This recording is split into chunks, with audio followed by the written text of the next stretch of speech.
يلا بينا. هقول لك حاجه سهله قوي وحاجه جميله قوي النهارده هنعملها مع بعض في دقيقه كده. عندك علبه سمنه ومش عارفين نفتحها، انا دايما بصراحه بتتقفل معايا، دي بتتقطع معايا بسرعه. نعمل ايه؟ هقول لك طريقه حلوه قوي تستفادي منها، وان شاء الله مش هتعورك خالص ومش هنستعني. هي كده كده ما بتعورش، بس ساعات دي بتتفتح، يعني ساعات الحته دي ممكن بفتحها تقوم مكسوره مني اصلا، فما بعرفش اعملها. تمام. تمام. نعمل ايه بقى؟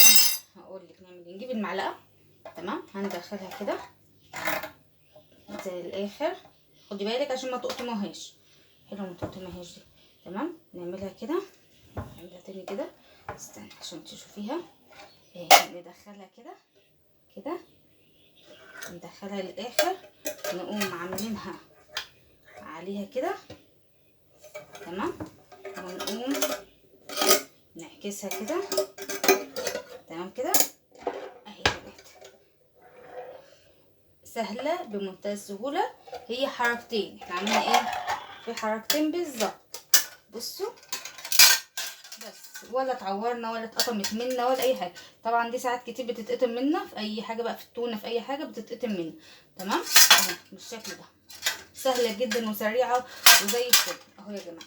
طبعا الغطا ده تحافظ عليه جدا اهو. الغطا ده تحافظ عليه جدا، ما ترميهوش. لو ضاع منك الغطا ده هتعملي ايه؟ ممكن بورق زبده تقفليه، او بورق فويل. تمام كده، بورق زبده او بورق فويل وتحكميها كويس. اوكي تمام يا بنات. اهي زي الفل. انا لسه جايباها السمنه دي، لسه جايبينها. عايزه اقول لك ان السمنه الكرسيه مش موجوده في السوق خالص، والله المستعان. الفكره جديده وحلوه ويا رب تعجبك.